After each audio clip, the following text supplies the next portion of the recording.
Hello guys, this is Bhupendra Singh. Welcome to let's crack UPSC CSC Hindi. मेरे बारे में आप सभी लोग जानते हैं, मुझे 5 साल का टीचिंग एक्सपीरियंस है। इसके साथ साथ यूपीएससी और एमपीपीएससी जैसे एग्जाम में भी अपियर्ड हुआ हूँ, गेट क्वालिफाई किया है, एमए किया इकोनॉमिक्स से और हिस्ट्री का फैकल्टी टीचर भी हूँ मैं, और ऑनर और मैनेजिंग डायरेक्टर हूँ दिल्ली आईएएस ग्वालियर का। तो हमारी एक पूरी सीरीज चल रही थी प्राचीन भारत का इतिहास। प्राचीन भारत के इतिहास में हम लोगों ने बहुत सारे टॉपिक पढ़ लिए हैं, और विश्वास मानिए कि ये टॉपिक आपके प्रीलिम्स के दृष्टिकोण से बहुत ही महत्वपूर्ण होने वाले हैं। तो एक भी टॉपिक आपसे छूटेगा नहीं, एक भी क्वेश्चन आपका छूटेगा नहीं। अगर आपको विश्वास ना हो तो क्वेश्चन लगा के देख लीजिए, आप आपके सारे क्वेश्चन बन जाएंगे, चाहे वो प्रीलिम्स से संबंधित हो या फिर मेंस से संबंधित हो। ठीक है ना। तो इससे पहले आपको बताना चाहता हूं कि अनअकैडमी इंडिया का टॉप ऑनलाइन प्लेटफॉर्म है। इसमें आपको बहुत सारी चीजें देखने को मिल जाएंगी, जैसे daily live classes, live test, structured course, unlimited access. यानी कि एक बार आपने अगर सब्सक्रिप्शन ले लिया तो आपको इसी सब्सक्रिप्शन में अनलिमिटेड एक्सेस मिल जाएगा। अगर आपको देखनी है कि लाइव क्लासेस कैसे चलती है तो आप अनअकैडमी लर्निंग ऐप डाउनलोड कर सकते हैं, और उसके माध्यम से आप देख सकते हैं किस तरह से क्लास होती है। यहाँ पर इंडिया के टॉप एजुकेटर आपको पढ़ाते हैं, जिनको आप जानते भी होंगे, जैसे सुदर्शन गुजर सर हैं, मृणाल पटेल हैं, और भी इंडिया के जो टॉप एजुकेटर हैं वो आपको यहाँ पर पढ़ाते हैं। ऐसा नहीं कि हर कोई एजुकेटर यहाँ पर पढ़ाता है। और यहाँ पर हर महीने एक नया कोर्स लॉन्च होता है। उस नए कोर्स के माध्यम से आपको समय समय पर अपडेट कोर्स मिलते हैं आपको। ठीक है ना। और इसी के साथ साथ आपको एक कॉम्प्रिहेंसिव सिलेबस भी देखने को मिलता है, जिसमें polity, economics, current affairs, history, ये सब चीजें आपको मिल जाएंगी। इसके अलावा ऑप्शनल सब्जेक्ट भी आपको इसमें मिल जाएगा। इसी के साथ साथ आपको मॉक टेस्ट भी मिलते हैं। मॉक टेस्ट में आपको पेपर फर्स्ट से संबंधित और पेपर सेकंड यानी कि सीसेट से संबंधित क्वेश्चन भी आपको मिल जाएंगे। तो इसमें आपकी प्रिपरेशन का मालूम चल जाएगा कि आप कहाँ पर स्टैंड कर रहे हैं। आपके पास अगर टाइम नहीं है तो जब लाइव क्लास चलती है उसको छोड़ के आप रिकॉर्डेड वीडियो भी देख सकते हैं। अगर आपके पास टाइम है तो लाइव वीडियो भी आप देख सकते हैं। इसमें लैंग्वेज का कोई बैरियर नहीं है, तमिल, तेलुगु, हिंदी, हर तरह के आपको कोर्स देखने को मिल जाएंगे। लाइव टेस्ट एंड क्विज भी आपको देखने को मिलते हैं, जिसमें आप मूल्यांकन कर सकते हैं कि कौन सा टॉपिक आपने पढ़ा है और कितना आपने समझा है। आगे हम लोग बात करते हैं, अगर आपको सब्सक्रिप्शन चाहिए तो प्ले स्टोर में जाके आपको गेट अन अकेडमी लर्निंग ऐप डाउनलोड करना पड़ेगा। उसको डाउनलोड करने के बाद आपको गेट सब्सक्रिप्शन पर कॉल करना पड़ेगा। अगर आपको कोई भी समस्या होती है तो आप चैट ऑप्शन में जाके आप टेक्निकल सपोर्ट से आप पूरा सपोर्ट ले सकते हैं। यहाँ पर 1 महीने, 3 महीने, 6 महीने, 12 महीने और 2 साल के कोर्स भी आपको मिल जाएंगे। मैं तो ये बोलूंगा कि आप 2 साल का कोर्स लीजिए, क्योंकि यूपीएससी सिविल सेवा की परीक्षा कोई 1 महीने, 3 महीने, 6 महीने का काम नहीं है। पूरी एक डेडिकेशन के साथ पढ़ाई पढ़ाई मांगी जाती है।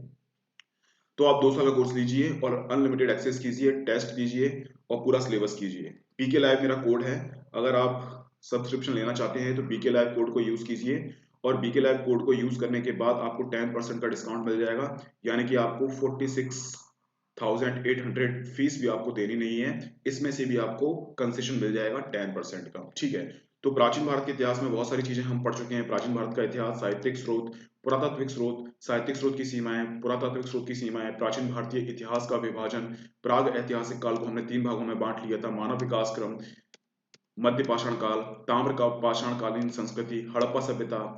हड़प्पा सभ्यता में नगर विभाजन किस प्रकार का था, नगर निर्माण योजना, हड़प्पा सभ्यता का भौगोलिक विस्तार, हड़प्पा सभ्यता की विशेषताएं, सामाजिक संरचना किस प्रकार की थी, दास प्रथा किस प्रकार की थी, महिलाओं की स्थिति किस प्रकार की थी, हड़प्पा समाज किस प्रकार का था, है ना। और हड़प्पा सभ्यता का पतन किस प्रकार से हुआ। इसी प्रकार से हम लोगों ने वैदिक काल की बात की थी, वैदिक काल की आर्थिक विशेषताओं की बात की थी, ऋग वैदिक काल और उत्तर वैदिक काल की सामाजिक, आर्थिक, राजनीतिक और धार्मिक चीजें हम लोगों ने देख ली थी। ठीक है। ये हमारी राजनीतिक हो गई, ये हमारी सामाजिक हो गई, ये हमारी धार्मिक हो गई। ठीक है। तो इस प्रकार से हमने उत्तर वैदिक काल और ऋग वैदिक काल के सामाजिक, धार्मिक और राजनीतिक परिस्थितियों को हम लोगों ने देख लिया था। कल हम लोगों ने बुद्ध धर्म को स्टार्ट कर दिया था, और बुद्ध धर्म को स्टार्ट करने के बाद हमने बहुत सारी बातें उसमें कर ली थी। ठीक है ना। जिस प्रकार से बुद्ध के बचपन का नाम सिद्धार्थ था, पिता का नाम शुद्धोधन शाक्य वंश के थे, माता महामाया, मौसी प्रजापति गौतम, जिन्होंने इनका लालन पालन किया था, पत्नी यशोधरा और पुत्र राहुल। इन्होंने वृद्ध, रोगी, मृत व्यक्ति को देखते हुए इनके मन में विचार आया कि सन्यासी व्यक्ति है वो अत्यधिक खुश होता है, तो इनने संन्यास धारण कर लिया। इसके बाद इनके ग्रह त्याग को महानिष्क्रमण कहते हैं, निर्वाण कहते हैं, ज्ञान प्राप्त करना, जो कि बोध गया में हुआ था। निर्वाण का मतलब होता है इच्छाओं का अंत करना। इसी प्रकार से धर्म चक्र प्रवर्तन, प्रथम उपदेश ये दिए थे उन्होंने सारनाथ में। इसी प्रकार से मृत्यु को परिनिर्वाण के नाम से पूछे, मृत्यु को परिनिर्वाण के नाम से हम जानते हैं।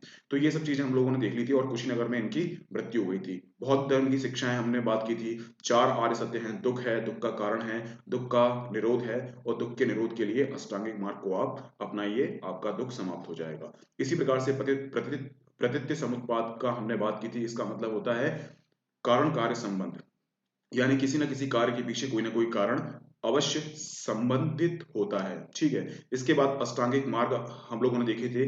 अष्टांगिक मार्ग के माध्यम से आप जो है वो दुख का निरोध कर सकते हो। सम्यक दृष्टि, सम्यक संकल्प, सम्यक वाणी, सम्यक कर्मांत, सम्यक आजीव, सम्यक व्यायाम, सम्यक समाधि, सम्यक स्मृति। ठीक है। इसी प्रकार से अनीश्वरवादी हम लोगों ने इनकी विशेषताओं की बात की थी। तो ये अनीश्वरवादी थे, यानी कि ईश्वर की सत्ता में विश्वास नहीं करते थे। इसी के साथ साथ सृष्टि संसार यानी कि नश्वर है, क्षणभंगुर है, प्रतिक्षण परिवर्तित होती रहती है। इसी प्रकार से ये आत्मा के सिद्धांत को नहीं मानते, पुनर्जन्म की मान्यताओं को नहीं मानते, प्रयोजनवादी हैं। और इन्होंने 10 सील की अवधारणा प्रस्तुत की थी। मध्यम मार्ग का प्रतिपादन किया था इनने। बौद्ध धर्म के 3 रत्न है, बुद्ध, धम्म और संघ। और संघ इनमें से सर्वाधिक महत्वपूर्ण है। संघ की कार्यप्रणाली हम लोगों ने देख ली थी कि किस प्रकार से संघ की कार्यप्रणाली चलती थी। बुद्ध के समय से ही बौद्ध संघ की स्थापना हो गई थी। बुद्ध ने अपने शिष्य आनंद के अनुरोध पर वैशाली में स्त्रियों को संघ में प्रवेश की अनुमति दी। यद्यपि आरंभ में प्रवेश के पक्ष में नहीं थे, उनका संघ पुरुष संघ से अलग होता था। संघ का स्वरूप लोकतांत्रिक था। संघ की सभी सभा में सदस्यों के बैठने की व्यवस्था करने वाला व्यक्ति को आसन प्रज्ञापक कहा जाता था। संघ की बैठक में प्रस्ताव रखने वाले को प्रस्ताव की सूचना पहले से देनी होती थी। इस कार्यवाही को ज्ञप्ति कहा जाता था। प्रस्ताव को नति कहते थे। प्रस्ताव प्रस्तुत करने वाले को अनुसावन कमवाच कहा जाता था। वाद विवाद के पश्चात प्रस्ताव पर मत लिया जाता था। कभी कभी शलाकाओं यानी कि मतपत्रों द्वारा मतदान की व्यवस्था की जाती थी।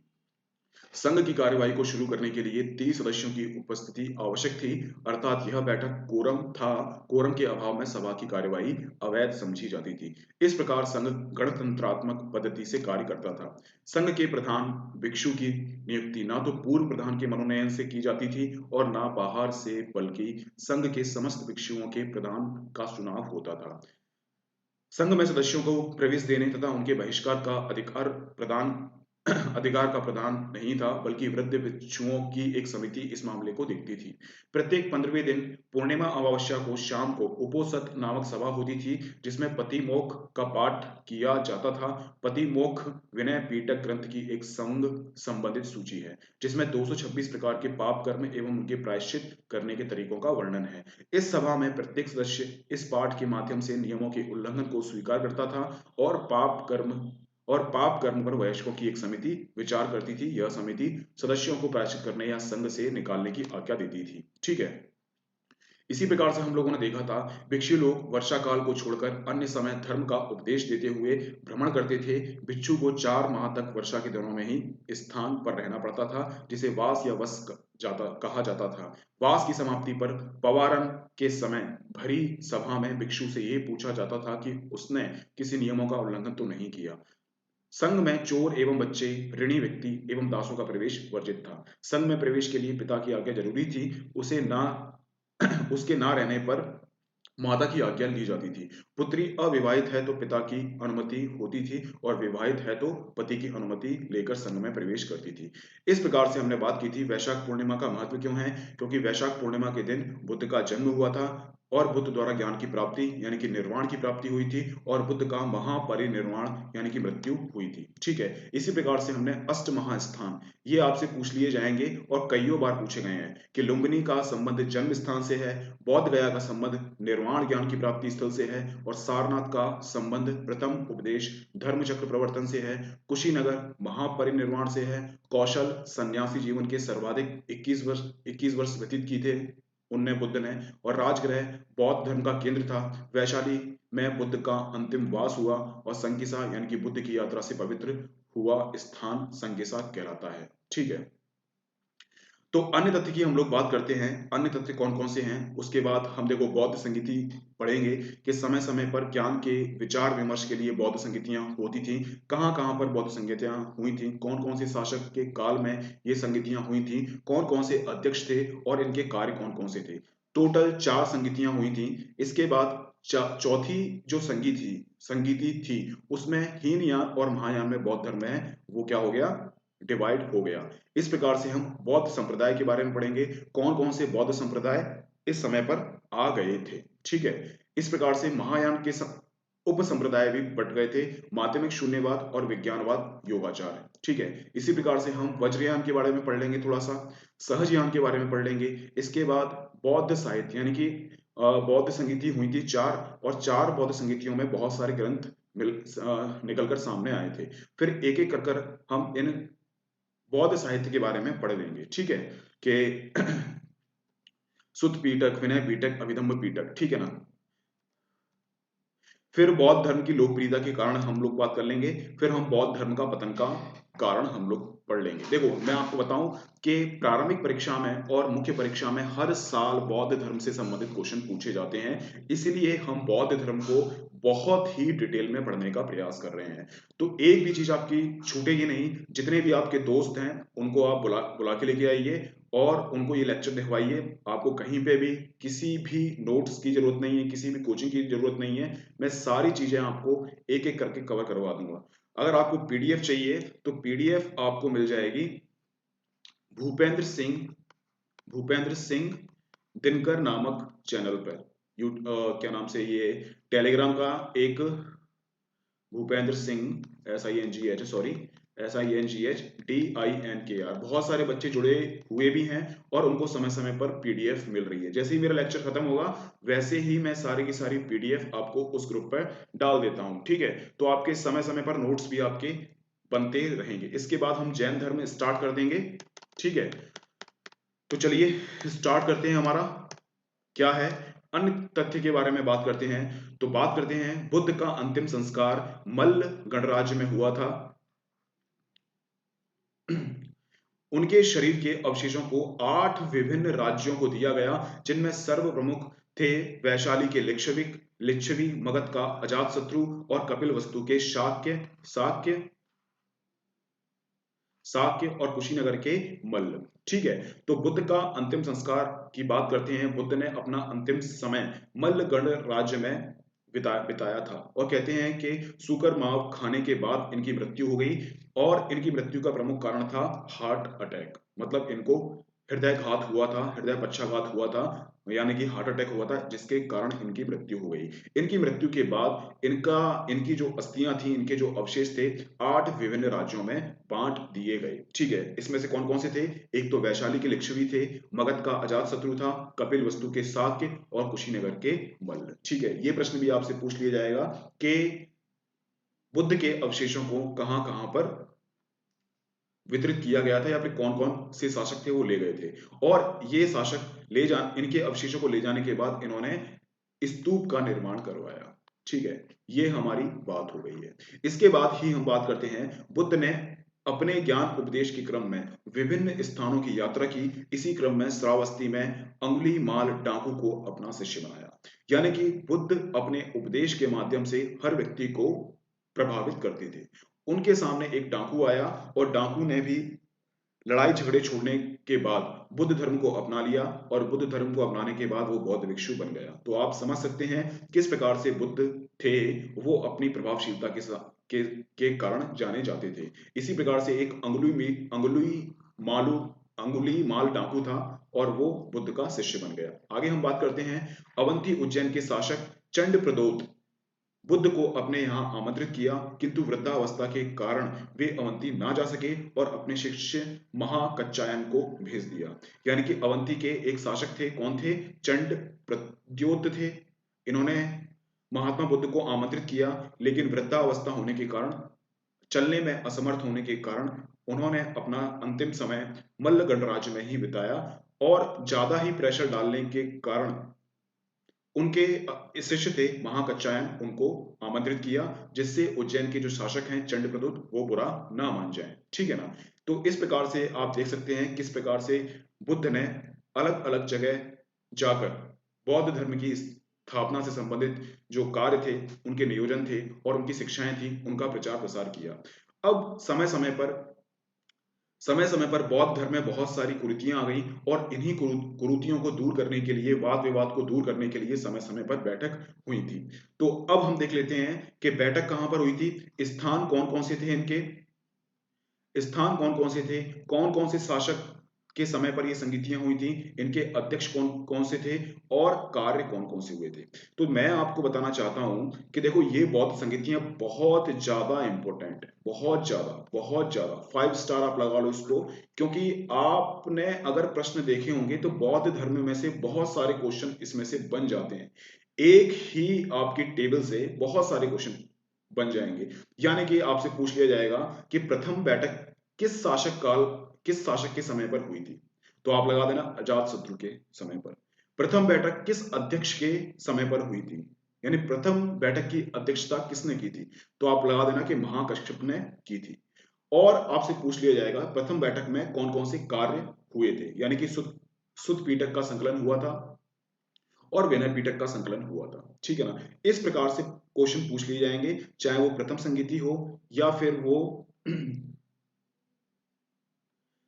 या फिर वो द्वितीय संगीति हो या फिर वो तृतीय संगीति हो या चतुर्थ संगीति हो, ठीक है ना। ये सब चीजें आपको देखने को मिल जाएंगे, यानी कि एक एक एक कंटेंट इसमें इंपॉर्टेंट है। इसको 5 स्टार आप लगा लेना, इसको याद कर लेना, इसको दिमाग में आप बिठा लेना। ये क्वेश्चन आपसे पूछे ही पूछे जाते हैं, चाहे स्टेट पीसीएस हो। स्टेट पीसीएस का तो ये फेवरेट क्वेश्चन है और यूपीएससी में भी कई बार क्वेश्चन पूछे जा चुके हैं।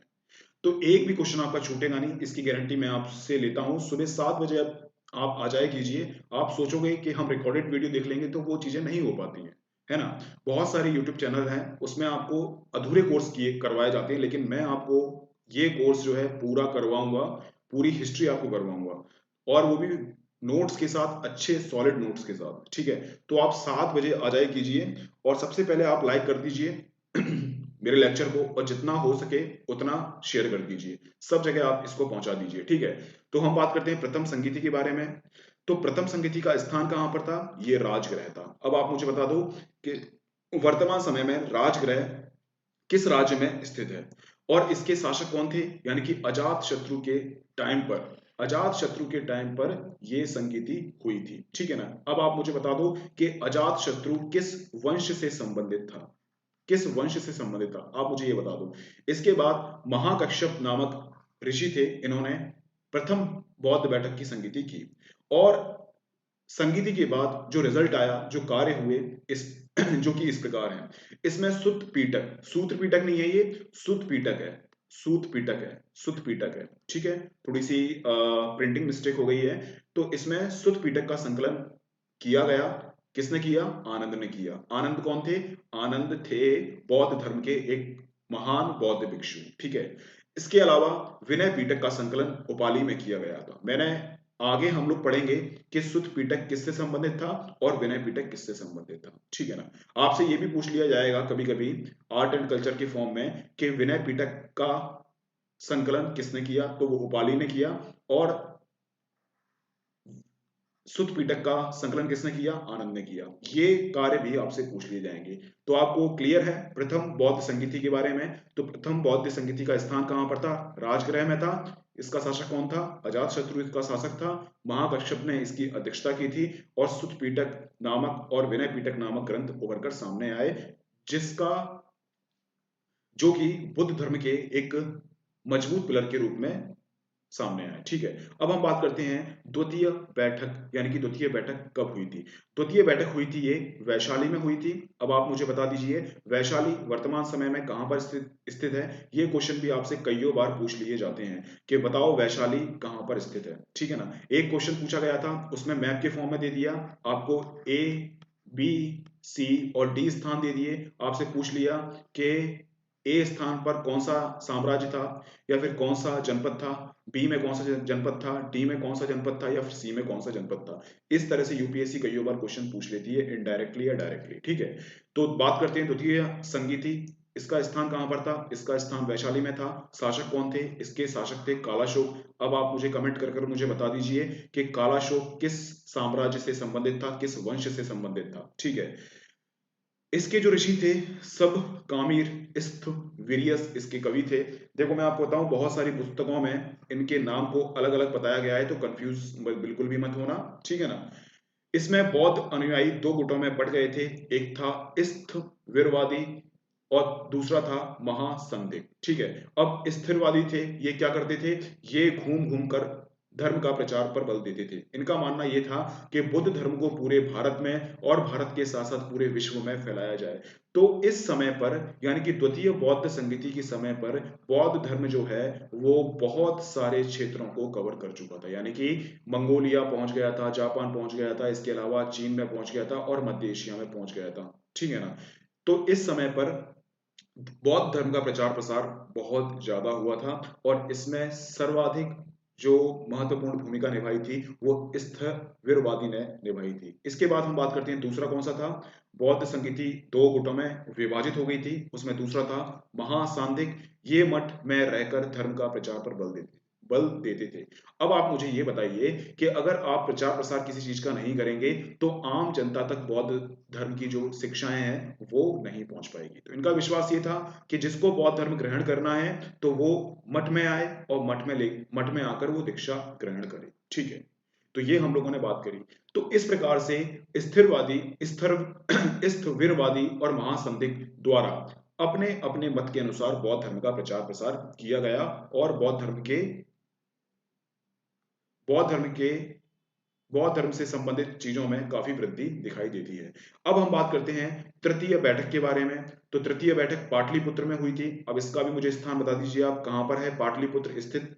इसका जो शासक था यानी किस समय पर हुई थी, ये अशोक, महान अशोक, आप जानते हैं चंद्रगुप्त मौर्य का बेटा था ये, सॉरी बिंबिसार का बेटा था ये, है ना। और आपको पता है अशोक के समय पर अखंड भारत का निर्माण हुआ था और अशोक के समय पर जो भारत की सीमा है यानी मौर्य वंश का जो साम्राज्य है वो दक्षिण तक फैल चुका था। अब इसके अध्यक्ष कौन थे? इसके अध्यक्ष थे मोगली पुत्र तिस। ठीक है ना, ये इसके अध्यक्ष थे।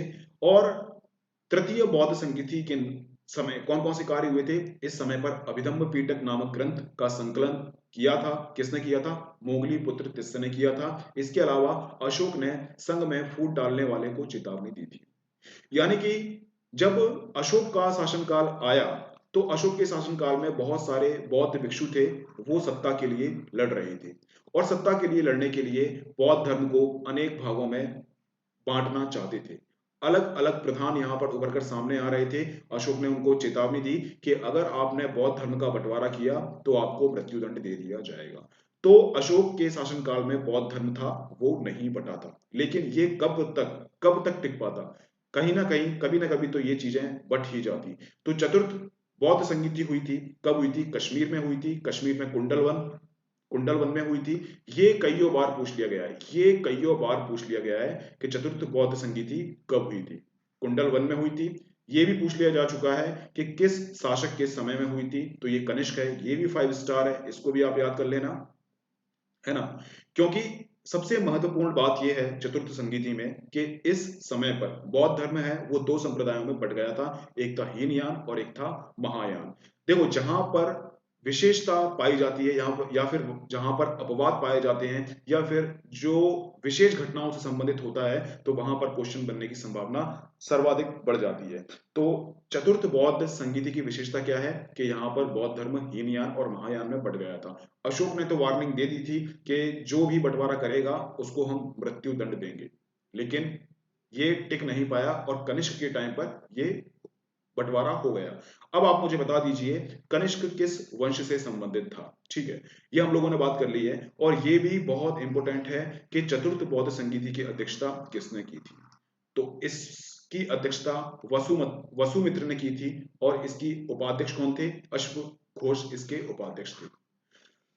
अश्वघोष इनके उपाध्यक्ष थे। आप मुझे बता दो कि अश्वघोष ने कौन कौन सी रचना की थी, ये आप मुझे कमेंट बॉक्स में बता दीजिए, क्योंकि अश्वघोष के द्वारा रचित रचना है उनको कई बार पूछ लिया जाता है। ठीक है, तो हम बात करते हैं कार्य के बारे में।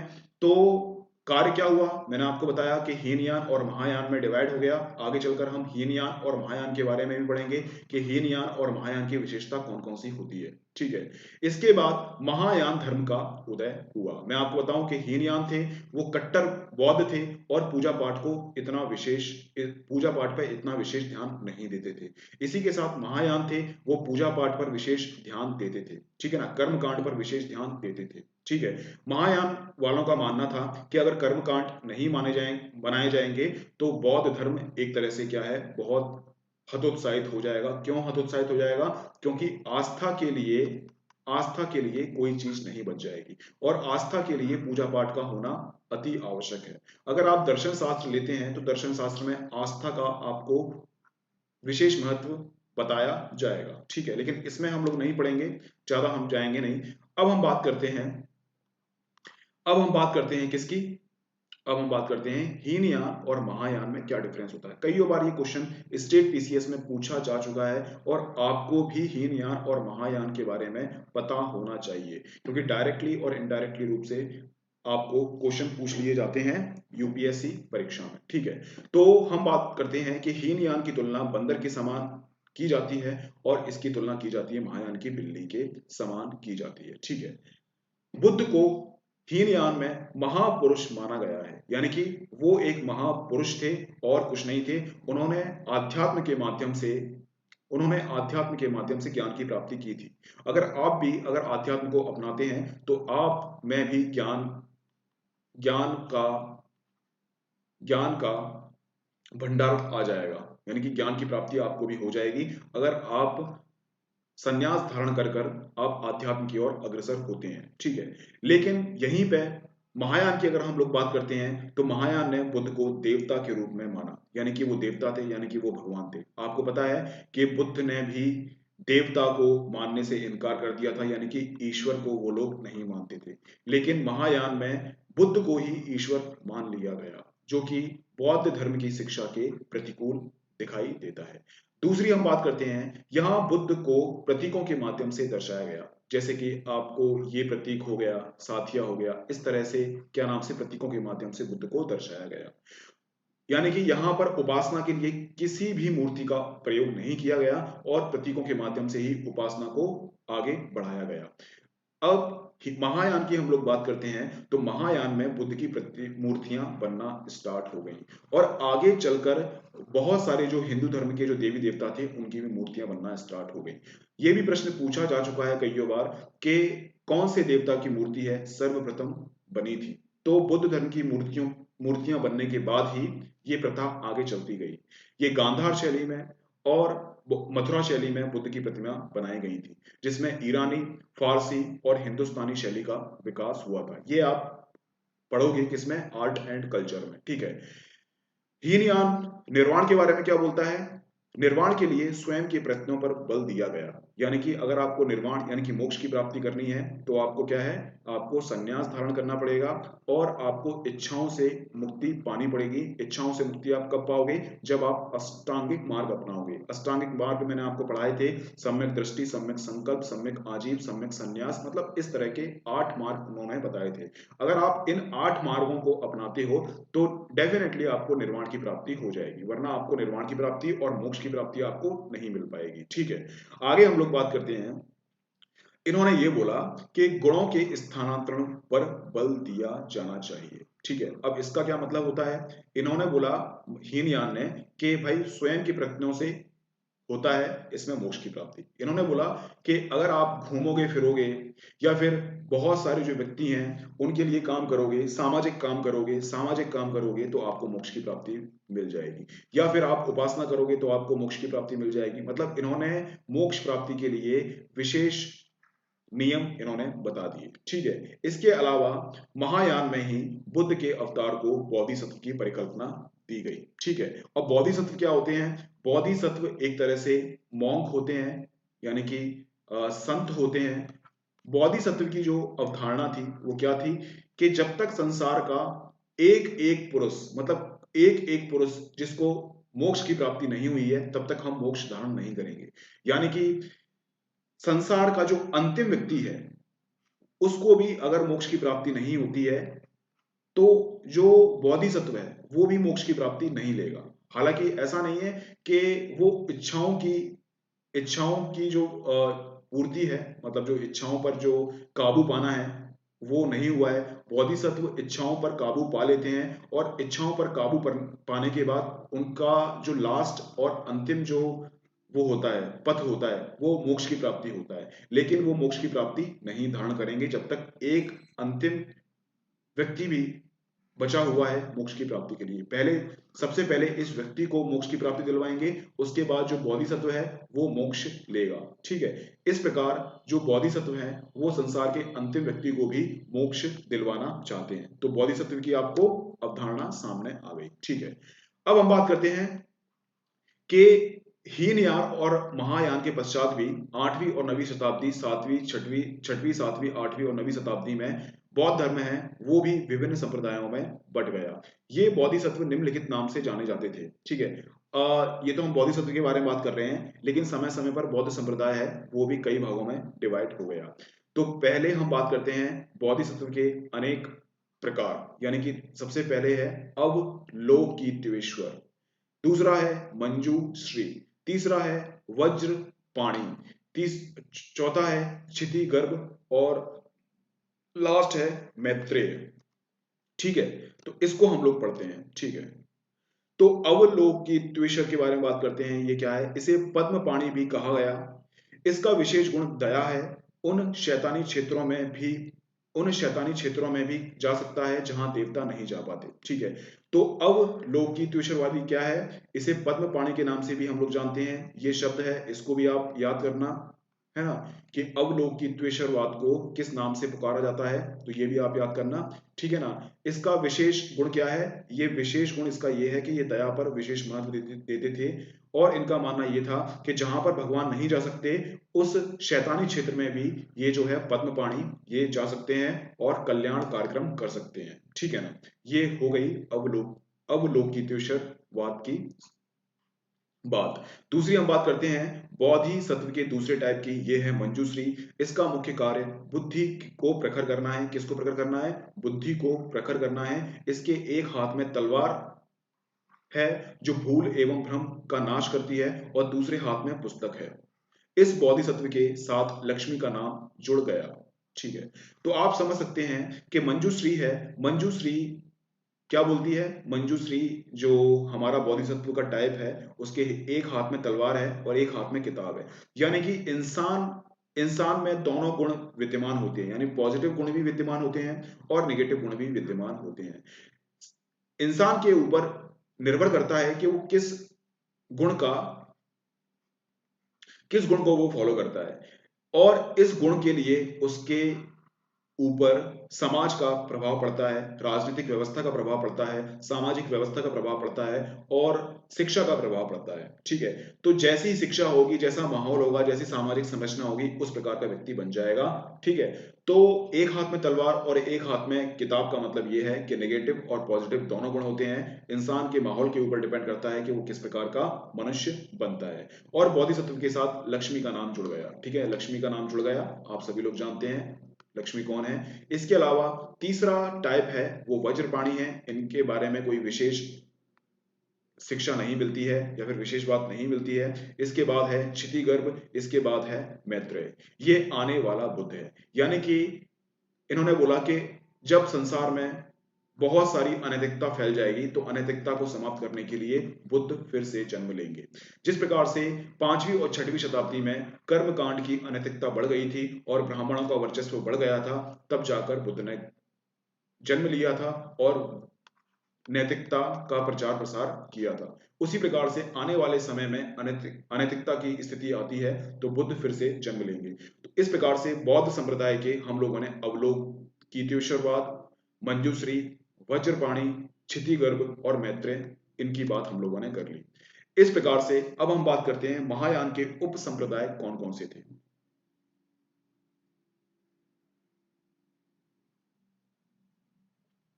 तो महासंप्रदाय है, महायान उप संप्रदाय है। देखो मैंने आपको बताया था ना कि बुद्ध संप्रदाय जो था वो दो भागों में डिवाइड हो गया था, एक तो हीनयान था और एक महायान था। हीनयान और महायान में हम लोगों ने डिफरेंस समझ लिया था, और अब महायान भी है वो दो भागों में डिवाइड हो जाएगा। कौन कौन से? एक तो माध्यमिक शून्यवाद है और एक विज्ञानवाद या योगाचार है। इसको हम डिटेल में पढ़ते हैं फिलॉसफी में, लेकिन इसमें हम नहीं पढ़ेंगे क्योंकि हम जीएस के परिदृश्य से हम लोग पढ़ रहे हैं। एक है विज्ञानवाद। देखो इन दोनों में डिफरेंस मैं आपको बता देता हूं कि इन दोनों में डिफरेंस क्या है। शून्यवाद ये बोलता है, शून्यवाद ये बोलता है कि इस संसार में किसी की भी उत्पत्ति हुई है वो शून्य से इसकी उत्पत्ति हुई है, यानी कि कुछ भी नहीं है, मतलब कुछ भी नहीं है, कुछ भी नहीं के बाद किसी की उत्पत्ति होती है, ठीक है ना। यानी कि अगर किसी पेड़ की उत्पत्ति होती है तो पेड़ की उत्पत्ति भी शून्य से हुई है, मतलब पहले पेड़ नहीं था, उसके बाद बीज आया, बीज से फिर पौधा बना और पौधे बनने के बाद पेड़ बन गया। इसको बोलते हैं शून्यवाद, है ना। जिस तरह से शंकराचार्य बोलते हैं कि ब्रह्म सत्यम जगत मिथ्या जीवो ब्रह्मो ना परम, ठीक है, उसी प्रकार की शून्यवाद की अवधारणा थी। यानी कि और विज्ञानवाद क्या बोलता है? विज्ञानवाद ये बोलता है कि कोई भी विचार हमारे मन से उत्पन्न होता है, हमारे मन में बहुत बहुत सारी विचारधाराएं उत्पन्न होती हैं और उसी के माध्यम से हम जो भी चीज देखते हैं वो चीज हमें दिख जाती है। लेकिन आपको ये चीजें समझ में नहीं आएंगी क्योंकि ये दार्शनिक बातें हैं। तो आपको बस सिर्फ ये याद करना है कि महायान दो संप्रदायों में बटा हुआ था, एक तो माध्यमिक शून्यवाद था और एक विज्ञानवाद था, ठीक है। तो माध्यमिक शून्यवाद के प्रतिपादक कौन थे? ये नागार्जुन थे। इस पे भी 5 स्टार लगा लेना क्योंकि ये क्वेश्चन भी कई बार पूछा जा चुका है। इसी के साथ साथ इसके प्रवर्तक यानी कि विज्ञानवाद और योगाचार के थे मैत्रेयनाथ और असंग, इसके वो माने जाते हैं, कौन? प्रवर्तक माने जाते हैं। तो ये जो है ये भी 5 स्टार है, इसको भी आप याद कर लेना। 5 स्टार मैं तो इसको 10 स्टार बोलूंगा क्योंकि कई बार ये क्वेश्चन पूछा जा चुका है। समझ में आया? तो कोई दिक्कत वाली बात नहीं है, आगे हम लोग चलते हैं। इसके बाद वज्रयान की हम लोग बात करते हैं कि वज्रयान संप्रदाय का कब उद्भव हुआ। तो 7वीं सदी में वज्रयान संप्रदाय का विकास हुआ। 7वीं सदी में वज्रयान संप्रदाय का विकास हुआ। कश्मीर में सर्वज्ञ मित्र ने इसका प्रतिपादन किया। किसने? सर्वज्ञ मित्र ने इसका प्रतिपादन किया। इसमें तंत्र मंत्र पर बल दिया गया और कई देवियां भी बौद्ध धर्म से जोड़ दी गईं, जैसे देवी तारा, जैसे देवी तारा ये देवी है वो भी बहुत बहुत ही महत्वपूर्ण है। इसी तरह से जम्बक नामक देवता की परिकल्पना भी की गई जो कुबेर के समान थी, ठीक है। देखो मैंने आपको बताया था कि चतुर्थ बौद्ध संगीति के टाइम पर ही बौद्ध धर्म जो है बहुत सारे ग्रुपों में बंटना चाहता था, नहीं सॉरी, अशोक के टाइम पर। लेकिन अशोक ने बोल दिया कि भाई अगर बुद्ध धर्म को तुम लोगों ने बांट दिया तो मैं उसको प्रत्युदंड दूंगा। लेकिन अशोक के टाइम पर तो ये बुद्ध धर्म बटा नहीं था। चतुर्थ बौद्ध संगीति जो कि कनिष्क के टाइम पर हुई थी, कहाँ? कुंडल वन में हुई थी। कुंडल वन कहाँ पर है? ये कश्मीर में है। तो यहाँ पर महायान और हीनयान में परिवर्तित हो गया और इसी प्रकार से अब महायान भी जो है वो अनेक संप्रदायों में बढ़ जाएगा, जिसमें से वज्रयान संप्रदाय और सहजयान संप्रदाय भी महत्वपूर्ण स्थिति थी, ठीक है। तो वज्रयान की हम लोगों ने बात कर ली। इसकी समय की हम बात करते हैं तो 7वीं सदी में इसका विकास हुआ था। क्योंकि 7वीं सदी में क्या है, आपको पता है कि जब कनिष्क का टाइम था, कनिष्क के टाइम पर क्या हुआ था? मूर्तियों का विकास हो चुका था। अब मूर्तियों के विकास से जो आम जनता है वो इसकी उपासना करने लग गई, यानी मूर्ति पूजा का प्रचलन बढ़ गया। अब जैसे जैसे मूर्ति पूजा का प्रचलन बढ़ता जाएगा तो रूढ़िवादी कर्म कांड जैसी चीजें सामने आएंगी, ठीक है ना, जैसे यज्ञ हुआ, हवन हुआ। तो इसी प्रकार से 7वीं सदी में वज्रयान संप्रदाय का विकास हुआ, है ना। और वज्रयान संप्रदाय ने तंत्र मंत्र पर विशेष बल दिया। इसकी एक विशेष बात यही है कि तंत्र मंत्र पर बल दिया। और आपको पता है कि जो प्रारंभिक बौद्ध धर्म था वो अत्यंत ही आसान और सरल धर्म था, लेकिन समय समय पर बहुत सारे ग्रुप के माध्यम से इसमें रूढ़िवादिता आना स्टार्ट हो गई और कई देवियों को भी बौद्ध धर्म से जोड़ दिया गया। यानी कि बुद्ध तो खुद ये मानते थे कि भगवान नहीं होता है, ईश्वर नहीं होता है, लेकिन बाद के जो ये हीनयान संप्रदाय के जो लोग हुए इन्होंने ही ईश्वर की अवधारणा को स्वीकार कर लिया। महायान की मुख्य विशेषता क्या थी कि महायान ने बौद्ध को एक ईश्वर की परिकल्पना से संबंध कर दिया। इसी प्रकार से देवियां भी जुड़ गईं, जिसमें से तारा देवी विशेष रूप से महत्वपूर्ण थी और जंबल नामक देवता भी जुड़ गया, ठीक है।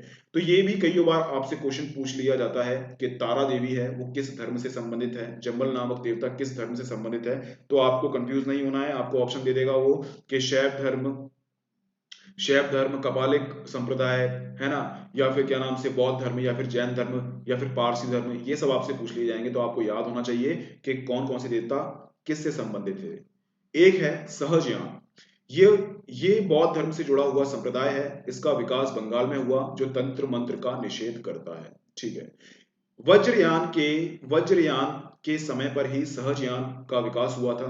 वज्रयान आप सभी लोग जानते हैं कि तंत्र मंत्र पर विशेष बल देता था, लेकिन सहजयान ने इसके विपरीत तंत्र मंत्र को नकार दिया। ठीक है। और इसका विकास कहां पर हुआ था? बंगाल में हुआ था। और बंगाल को आप सभी लोग जानते हैं कि तंत्र मंत्र के लिए विकसित है। ठीक है, हम लोगों ने बात कर ली। अब हम बात करते हैं बौद्ध साहित्य के बारे में। तो मैंने आपको बताया था कि समय समय पर बौद्ध संगीति हुई थी। देखो मैंने आपको बताया था कि यहां पर बौद्ध संगीति हुई थी, और बौद्ध संगीति में वाद विवाद के माध्यम से बहुत सारे जो विचार हैं वो उभर कर सामने आते थे। और इस समय समय पर बहुत सारे साहित्य ग्रंथ हैं उनकी भी रचना हुई थी, जैसे सुत्त पिटक हुआ, विनय पिटक हुआ। ठीक है ना। तो इसी प्रकार के साहित्य के बारे में हम लोग पढ़ेंगे, क्योंकि साहित्य के दृष्टिकोण से भी ये चीजें हैं अत्यंत महत्वपूर्ण हो जाती हैं। तो बौद्ध संगीति के परिणाम स्वरूप बहुत सारे साहित्य निकलकर सामने आए। तो कौन कौन से थे? सुत्त पिटक था, विनय पिटक था, और अभिधम्म पिटक था। अब हम एक एक कर कर इनको पढ़ेंगे कि सुत्त पिटक में क्या चीजें थी, विनय पिटक में क्या चीजें थी, और अभिधम्म पिटक में क्या चीजें थी। ठीक है। हम बात करते हैं, पहले फ्लो डायग्राम में हम लोग बात कर लेते हैं। इसमें बौद्ध धर्म के सिद्धांत हैं। सुत्त पिटक की पहली विशेषता यह है कि बौद्ध धर्म के सिद्धांत हैं। बौद्ध धर्म के सिद्धांत कौन कौन से हैं? 4 आर्य सत्य, इसके अलावा अष्टांगिक मार्ग, ठीक है ना, और 10 शील इसमें संबंध है। ठीक है। और इसकी विशेषता यह है, सिद्धांत का मतलब यह है कि बुद्ध ने अपने टाइम पर जो उपदेश दिए थे उन्हीं का इसमें संकलन किया गया है। तो बुद्ध के उपदेश सुत्त पिटक में बताए गए हैं। इसके अलावा खुद्दक निकाय की हम लोग बात करते हैं। खुद्दक निकाय क्या है? खुद्दक निकाय में इसमें जातक कथाएं हैं। जातक कथाओं का मतलब ये होता है कि बुद्ध ने जहां जहां यात्राएं की उनसे संबंधित चीजें इसमें बताई गई हैं, और बुद्ध के जीवन से संबंधित इसमें चीजें बताई गई हैं। खुद्दक निकाय का दूसरा एक पार्ट है थेर गाथा और थेरी गाथा। थेर गाथा भिक्षु द्वारा रचित कविताएं हैं, यानी कि बुद्ध के गुणगान में भिक्षुओं द्वारा विहार में बहुत सारी कविताओं की रचना की गई। तो उन रचनाओं को थेर गाथा में संकलित कर लिया गया। इसी प्रकार से थेरी गाथा है। थेरी गाथा कौन थी? महिला भिक्षु द्वारा रचित कविताएं। और इस कविता के माध्यम से बुद्ध धर्म का प्रचार प्रसार किया। आपको पता है कि अगर किसी चीज का आपको प्रसार प्रसार करना है तो उसको साहित्य एवं कला से आप जोड़ दो, आप संगीत से आप जोड़ दो। संगीत के माध्यम से आप प्रचार प्रसार कर सकते हो, क्योंकि संगीत आम जनता को बहुत लुभाता है। ठीक है। वैसे तो अगर आप नियम और सिद्धांत की बात करेंगे तो आम जनता समझने में सहज नहीं होती है, लेकिन संगीत के माध्यम से आप समझाओगे तो आराम से वो चीजें समझ में आना स्टार्ट हो जाती हैं। तो आपको पता है कि सभी लोग संगीत सुनते हैं, ठीक है ना, और संगीत के माध्यम से वो बहुत सारी चीजें सुन देखते हैं। और आजकल का संगीत तो आपको पता है किस प्रकार का हो गया है, उसमें शिक्षा तो है नहीं है, अनैतिकता फैल गई है। ठीक है। हर संगीत में अनैतिकता फैल गई है। तो हम बात करते हैं बुद्ध का साहित्य में, त्रिपिटक में दूसरा साहित्य है विनय पिटक। विनय पिटक ये है, विनय पिटक में क्या है? बुद्ध संघ के नियम है। बुद्ध संघ के नियम में क्या है? किस प्रकार से आपको रहना है, किस प्रकार का आपका खान पान है, किस प्रकार से आपको तप करना है, किस प्रकार से आपको संन्यास लेना है, किस प्रकार के व्यक्ति को आपको संघ में लेना है, किस प्रकार के व्यक्ति को आपको संघ से निष्कासित करना है, किस तरह से आपका जो है आपको दीक्षा दी जाएगी, किस तरह से समाज में आपको बुद्ध धर्म का प्रचार प्रसार करना है, किस प्रकार से आपको नैतिकता का प्रचार प्रसार करना है, ये सभी बातें आपकी विनय पिटक में देखने को मिल जाएंगी। इसी प्रकार से आता है अभिधम्म पिटक। तो अभिधम्म पिटक में क्या है? अभिधम्म पिटक में है बौद्ध धर्म का दार्शनिक पक्ष है। दार्शनिक पक्ष का मतलब क्या होता है? इसमें बहुत सारी बातें हैं, उसमें आपको समझाई जाएंगी कि अष्टांगिक मार्ग क्या होता है, 4 आर्य सत्य क्या होते हैं, इसके अलावा 10 शील जो हैं वो क्या हैं। वैसे तो आम जनता इसको समझ नहीं पाएगी, लेकिन आम जनता तक पहुंचाने के लिए इनकी बातों को सरल भाषा में प्रयोग किया जाता है। वो बातें अभिधम्म पिटक में लिखी गई हैं। यानी कि अभिधम्म पिटक यानी बौद्ध धर्म का दार्शनिक पक्ष है। ये हम लोगों ने बात कर ली है। अब आपको सभी को पता है कि बौद्ध साहित्य में त्रिपिटक त्रिपिटक कौन कौन से होते हैं, सुत्त पिटक, विनय पिटक और अभिधम्म पिटक। अब क्वेश्चन कैसे बनते हैं, आपसे क्वेश्चन पूछ लिए जाएंगे कि सुत्त पिटक का संबंध किससे है, बौद्ध धर्म के सिद्धांत से, या बौद्ध संघ के नियम से, या बौद्ध धर्म का दार्शनिक पक्ष है ये, या फिर इनमें से कोई नहीं। अगर आपको पता होगा तो आप उसको आराम से याद कर लोगे। देखो आपको याद कैसे करना है कि सुत्त पिटक है, यानी कि जैसे हमारे यहाँ बोलते हैं कि भाई सूद दिया मतलब मार दिया, तो भाई मार मार के बौद्ध धर्म के सिद्धांतों को सिखा रहे हैं, ऐसे आप याद कर लो कि सूद के भाई बौद्ध धर्म के सिद्धांतों को पढ़ा रहे हैं।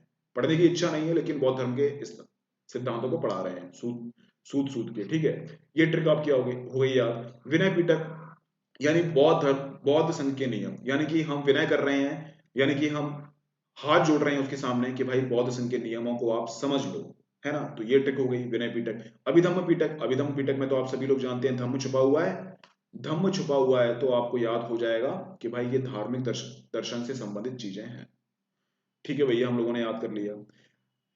इसके बाद और भी बात करते हैं, एक बार इसको लैंग्वेज की फॉर्म में देख लेते हैं। लैंग्वेज की फॉर्म में हम लोग देख लेते हैं इसको, ये तो हमने फ्लो डायग्राम के रूप में देख लिया। तो हीनयान का पाली भाषा, हीनयान का साहित्य पाली भाषा में, ये क्वेश्चन भी आपसे कई बार पूछ लिया गया है कि हीनयान है वो कौन सी भाषा में, पाली भाषा में, प्राकृत भाषा में, या फिर संस्कृत में। तो आपको याद रखना पड़ेगा कि पाली भाषा में हीनयान है, हीनयान का साहित्य है, क्योंकि बुद्ध ने अपने उपदेश भी पाली भाषा में दिए थे। ठीक है, पाली भाषा में क्यों दिए थे, क्योंकि पाली भाषा आम जनता की भाषा थी। अगर आम जनता को उपदेश देना है तो उन्हीं की भाषा में उपदेश दो, अगर आप उनकी भाषा में उपदेश नहीं देते हो तो कोई मतलब नहीं है, शिक्षा का प्रचार प्रसार आम जनता तक नहीं पहुंच पाएगा।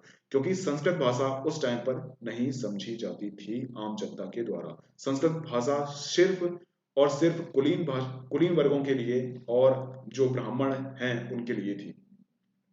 तो हीनयान का साहित्य पाली भाषा में है, जबकि महायान साहित्य की हम लोग बात करते हैं तो संस्कृत भाषा में है, किंतु इससे संबंधित ग्रंथ मिलिंद पन्हो पाली भाषा में है।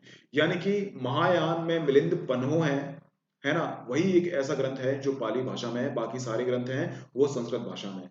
अब यहाँ पर अपवाद पैदा हो गया है, अपवाद पैदा हो गया तो यहीं से क्वेश्चन बन जाएगा, आपसे पूछ लिया जाएगा कि मिलिंद पन्हो जो हमारा साहित्य है वो किस भाषा में लिखा गया है। तो आप ये जानोगे कि महायान महायान जो है, सर ने बताया था कि महायान जो है वो संस्कृत भाषा में लिखे गए थे साहित्य, तो आप लगा दोगे कि भाई मिलिंद पन्हो ने भी संस्कृत भाषा में लिखा गया था, लेकिन मिलिंद पन्हो ने पाली भाषा में चीजें लिखी थी। ठीक है, ये हम लोगों ने बात कर ली। इसी के बाद हम बात करते हैं सुत्त पिटक। सुत्त पिटक की विशेषताएं कौन कौन सी हैं, इसमें बौद्ध धर्म के सिद्धांत अथवा बुद्ध के उपदेश हैं। प्रथम बौद्ध संगीति में आनंद ने इसका संकलन किया। मैंने आपको बताया था ना कि पहली संगीति जब हुई थी तो आनंद ने इसका संकलन किया था। तो यहां पर यह भी क्वेश्चन आपका बन जाएगा। ठीक है, तो सुत्त पिटक का संकलन किसने किया था, आनंद ने किया था। इसमें बुद्ध के उपदेश हैं, इसी के साथ साथ धर्म के सिद्धांत भी यहां पर देखे जाते हैं। इसके अलावा सुत्त पिटक से संबंधित एक दीर्घ निकाय है जिसमें बौद्ध धर्म के पुनर्जन्म के सिद्धांत की चर्चा मिलती है। इसी से जुड़ा हुआ ग्रंथ महापरिनिर्वाण सूत्र है जिसमें बुद्ध की मृत्यु का उल्लेख है। तो सुत्त पिटक में ही एक पार्ट है, उसमें बुद्ध का पुनर्जन्म के सिद्धांत की चर्चा मिलती है, यानी कि बुद्ध धर्म फिर से जन्म लेंगे, यानी कि संसार में फिर से अनैतिकता पैदा होगी तो अनैतिकता को मिटाने के लिए बुद्ध फिर से जन्म लेंगे। और इसमें बुद्ध की जो मृत्यु है उसकी भी बात कही गई है। ये कौन से ग्रंथ में लिखी गई है, ये महापरिनिर्वाण सूत्र में इनकी बात लिखी गई है। इसी के अलावा इसी तरह सुत्त पिटक से संबंधित खुद्दक निकाय है जिसमें भिक्षु एवं महिलाओं भिक्षु द्वारा रचित कविता है जिन्हें थेर गाथा एवं थेरी गाथा के नाम से जाना जाता है। इसी खुद्दक निकाय से जुड़ी हुई जातक कथाएं जिसमें बुद्ध के पूर्व जन्म की कहानियों का उल्लेख मिलता है। ठीक है, मैंने आपको बताया था कि सुत्त पिटक का एक निकाय है खुद्दक निकाय भी दो भागों में बटा हुआ है, थेर गाथा और थेरी गाथा। थेर गाथा बौद्ध भिक्षुओं के द्वारा लिखी गई थी और थेरी गाथा महिलाओं के द्वारा लिखी गई थी। ठीक है, आगे हम बात करते हैं विनय पिटक के बारे में। तो ये बौद्ध धर्म के संघ संबंधी नियमों से संबंधित है। इसकी रचना प्रथम बौद्ध संगीति में उपाली ने की थी। तो ये क्वेश्चन आपका बन गया उपाली। ये भी आप याद कर लेना कि विनय पिटक का संकलन किसने किया था, ये किया था उपाली ने। और दूसरी बात क्या है, इसमें संघ के नियम संबंधित हैं। ये दो क्वेश्चन आपके बन जाएंगे। 5 स्टार आप लगा लो, इसको 3 स्टार लगा लो। ये क्वेश्चन आपसे कई बार पूछे जा चुके हैं। जब आप क्वेश्चन उठाकर देखोगे तो क्वेश्चन आपके सारे के सारे बन जाएंगे। अभिधम्म पिटक की हम लोग बात करते हैं। अभिधम्म पिटक की हम लोग बात करते हैं तो इसमें बौद्ध धर्म के दार्शनिक पक्ष मिलते हैं। दार्शनिक पक्ष मतलब वो जो मैंने बात की थी ना, अष्टांगिक मार्ग, 10 शील, ये सब चीजें इसमें देखने को मिलती हैं। और आसान भाषा में आम जनता तक अभिधम्म पिटक के माध्यम से बुद्ध की शिक्षाओं को प्रचार प्रसार किया था। इसकी रचना तृतीय बौद्ध संगीति में मोगली पुत्र ने की थी। तो ये भी है, इसको भी 5 स्टार लगा लो कि अभिधम्म पिटक का संकलन किसने किया था और किस बौद्ध संगीति में इसका निर्माण हुआ था। तो तृतीय बौद्ध संगीति में इसका निर्माण हुआ था, इसको 2 स्टार लगा लो। ये प्रश्न भी आपको देखने को मिल जाएगा। एक है वैपुल्य सूत्र, यानी कि महायान से संबंधित साहित्य को वैपुल्य सूत्र कहा जाता है। इसमें ललित विस्तार नामक ग्रंथ प्रमुख है, जिसे बुद्ध की जीवनी कहा जाता है। ठीक है, वैपुल्य सूत्र किससे संबंधित है, ये महायान से संबंधित है। आपको बताया है कि बुद्ध धर्म है वो हीनयान और महायान में बट गया था, और महायान भी कई उप संप्रदायों में बट गया था। इसमें प्रमुख जो ग्रंथ है वो कौन सा है, ललित विस्तार नामक ग्रंथ है। इसमें बुद्ध की जीवनी, यानी कि बुद्ध का जन्म कैसे हुआ था, कौन कौन सी ऐसी परिस्थितियां थी जिसके कारण बुद्ध का जो जीवन है उसमें परिवर्तन हुआ, कौन कौन सी चीजें ऐसी थी जिसके माध्यम से बुद्ध ने अपने विचारों का प्रचार प्रसार किया, ये सब चीजें आपको देखने को मिल जाएंगी किसमें, वैपुल्य सूत्र में आपको। ठीक है, अब हम बात करते हैं मिलिंद पन्हो के बारे में। तो आपको पता है मिलिंद पन्हो किससे संबंधित थे, ये महायान संप्रदाय से संबंधित थे। यह पाली भाषा में लिखा गया महायान संप्रदाय का प्रमुख ग्रंथ है। इसमें इंडो ग्रीक शासक मिनांडर तथा बौद्ध आचार्य नागसेन के मध्य दार्शनिक वाद विवाद का उल्लेख मिलता है, जहां मिनांडर अंत में बौद्ध मता अनुयायी बन गया था। तो पहली बात आपको याद रखनी है कि मिलिंद पन्हो है वो किस में लिखा गया था, ये पाली भाषा में लिखा गया था। इसके अलावा यहाँ मतलब ये जो ग्रंथ है यानी कि मिलिंद पन्हो है वो बौद्ध धर्म के महायान संप्रदाय से जुड़ा हुआ है। दूसरा क्वेश्चन आपका बन गया। ठीक है, इसमें इंडो ग्रीक शासक था मिनांडर, ये इंडो ग्रीक शासक था मिनांडर, ये भी एक तरह से बहुत दार्शनिक बातों को किया करता था। तो मिनांडर में और बौद्ध आचार्य नागसेन, मिनांडर और बौद्ध आचार्य नागसेन में वाद विवाद हुआ और विचार विमर्श हुआ। सत्य क्या है, सत्य का कारण क्या है, सत्य का आधार क्या है। तो अंतिम समय पर नागसेन के द्वारा मिनांडर को हरा दिया गया और अंत में मिनांडर ने बौद्ध धर्म को अपना लिया। ठीक है, तो इस प्रकार से आपको ये क्वेश्चन भी कई बार देखने को मिल जाता है कि मिलिंद पन्हो है, मिलिंद पन्हो, ये क्वेश्चन पूछा जा चुका है। मिलिंद पन्हो में किस किस के बीच विवाद दिखाया गया है। ठीक है, तो नागसेन के बीच में और किसके बीच में, और है हमारा मिनांडर के बीच में। मिनांडर कौन था, इंडो ग्रीक शासक था। ये प्रश्न भी आपसे पूछा जा चुका है। तो आपके 3 क्वेश्चन बन गए। 3 क्वेश्चन कौन कौन से, एक तो किस किस के बीच में विवाद हुआ था, विचार विमर्श हुआ था। एक तो मिनांडर है हमारा, मिनांडर है, और मिनांडर और नागसेन। इसके अलावा मिलिंद पन्हो कौन सी भाषा में लिखी गई थी, ये पाली भाषा में है और महायान संप्रदाय से जुड़ी हुई थी। चलो ठीक है, हम लोगों ने ये भी पढ़ लिया। अब हम बात करते हैं बौद्ध धर्म की लोकप्रियता के कारण। ठीक है, कि बौद्ध धर्म क्यों लोकप्रिय हुआ, इसके कौन कौन से कारण थे। ये क्वेश्चन भी कई बार पूछा जा चुका है स्टेट पीसीएस में और क्या नाम से अप्रत्यक्ष रूप से यूपीएससी में। ठीक है, तो हम बात करते हैं, जल्दी से हम लोग देख लेते हैं। बौद्ध धर्म में जटिल दार्शनिक वाद विवाद नहीं थे, फलतः सामान्य जन के लिए यह सरल था। देखो मैं आपको बात बताता हूं कि जैसे ही ब्राह्मण साहित्य थे या फिर आपको वेद हुआ, ऋग्वेद, अथर्ववेद, सामवेद, है ना, ये सब वेद थे, इनमें संस्कृत भाषा का उपयोग होता था, जिसके कारण आम जनता इसको समझ पाने में थोड़ा सा असहज महसूस करती थी।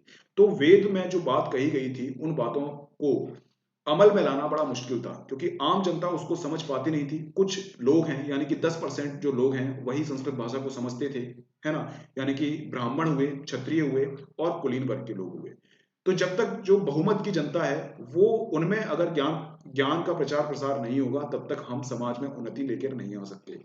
तो बौद्ध धर्म ने जो जटिल दार्शनिक वाद विवाद थे उनको खत्म किया और जन सामान्य के लिए इनने धर्म को सहज बना दिया। इसलिए बौद्ध धर्म की लोकप्रियता अत्यधिक हुई, आम जनता के द्वारा बौद्ध धर्म को अपनाया गया। दूसरा रीजन क्या है? बुद्ध ने लोक भाषा पाली में उपदेश दिया जो जनसाधारण को अत्यधिक आकर्षित करती थी। आपको पता है, अगर आप स्थानीय भाषा में किसी व्यक्ति से बात करते हैं तो बड़ा सहज महसूस करता है और आपके द्वारा कही गई बातों को वो आराम से समझ लेता है। अगर आपने अंग्रेजी में बात की, जैसे हिंदी बेल्ट है, हिंदी में आपने गांव में जाके अंग्रेजी भाषा में बात कर ली तो गांव का जो व्यक्ति है वो आपकी बातों को नहीं समझ पाएगा और आपसे दूर दूर भागना वो स्टार्ट कर देगा। समझ में आया? तो इसी प्रकार से हम लोग बात करते हैं कि बुद्ध धर्म के लोकप्रियता के कारण इसलिए हैं क्योंकि इन्होंने पाली भाषा में उपदेश दिया था। इसके अलावा बुद्ध ने मध्यम मार्ग का प्रतिपादन किया था। मध्यम मार्ग का मतलब क्या होता है कि ना तो इतना खाओ कि आप बीमार पड़ जाओ और ना इतना कम खाओ कि आप कुपोषण का शिकार बन जाओ, ना गाड़ी इतनी तेज चलाओ कि आपका एक्सीडेंट हो जाए और ना इतना कम मतलब धीमे चलाओ कि आप अपने मार्ग पर पहुंच ही ना पाओ, आप अपनी डेस्टिनेशन पर पहुंच ही ना पाओ। तो जीवन के सामाजिक, आर्थिक, धार्मिक और राजनीतिक परिदृश्य की हम लोग बात करते हैं तो हर क्षेत्र में मध्यम मार्ग आपको मिलेगा। ना तो इतना प्यार करो कि लड़की भाव खा जाए और ना ही उसे इतना इग्नोर करो कि वो छोड़ के भाग जाए, है ना? ये सब भी आपको चीज देखने को मिल जाएंगी। तो जीवन के हर एक समय पर आपको मध्यम मार्ग देखने को मिलता है। ठीक है। बुद्ध ने जातिगत भेदभाव से ऊपर उठकर सबको समान रूप से निर्वाण का अधिकारी माना। देखो, आपको मैं बताता हूं कि जैसे ही ऋग्वैदिक काल था, उत्तर वैदिक काल आया तो उसमें विशेष रूप से किसको सम्मान दिया जाता था? यानी कि ब्राह्मण और क्षत्रिय, और बाद के समय पर वैश्यों को भी इसमें शामिल कर लिया गया। लेकिन शूद्रों की दशा बहुत दयनीय थी, उनके लिए नियम भी बहुत कठिन थे। इसके अलावा शूद्रों को बोला जाता था कि तुमने पिछले जन्म में कुछ गलत काम किए होंगे या फिर तुमने कुछ ऐसे नियमों का उल्लंघन किया होगा, इसलिए आपको शूद्र जाति में जन्म मिला है। समझ में आया?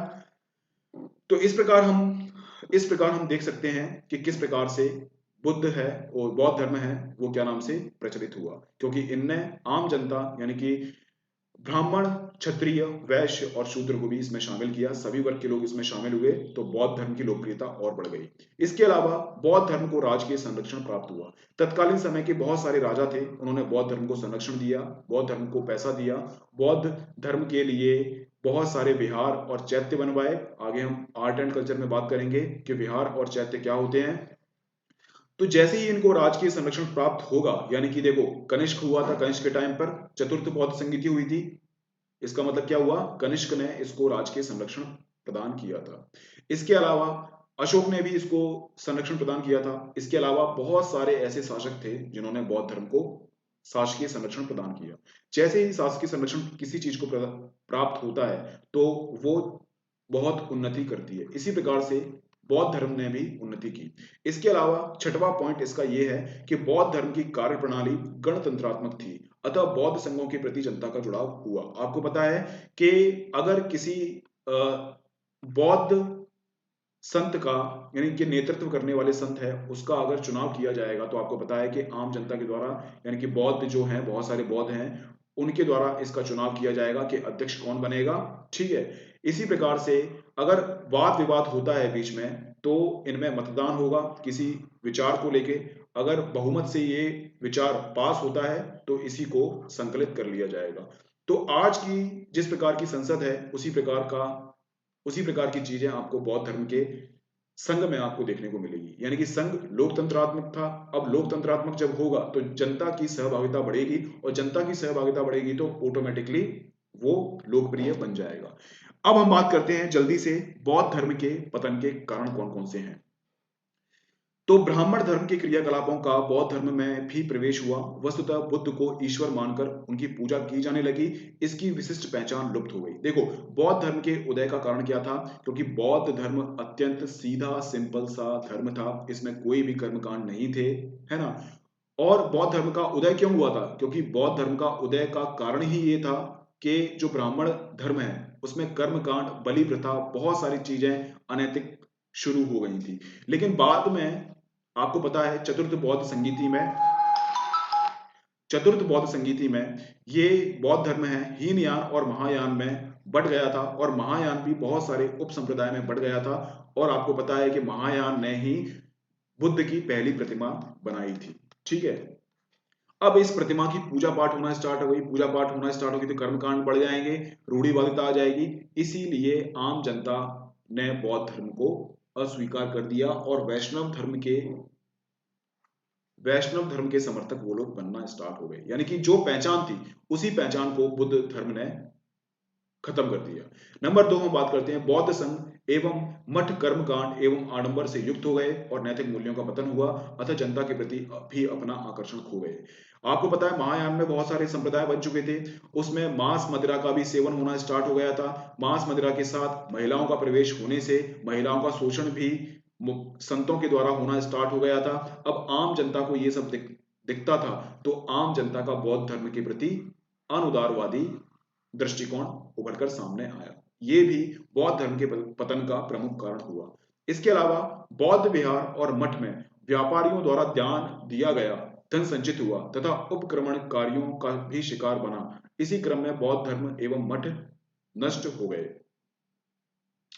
तो आपको पता है कि बहुत सारे शासक ऐसे हुए जिन्होंने बौद्ध धर्म को संरक्षित किया, संगठित किया, और दान धर्म भी इन लोगों ने किया।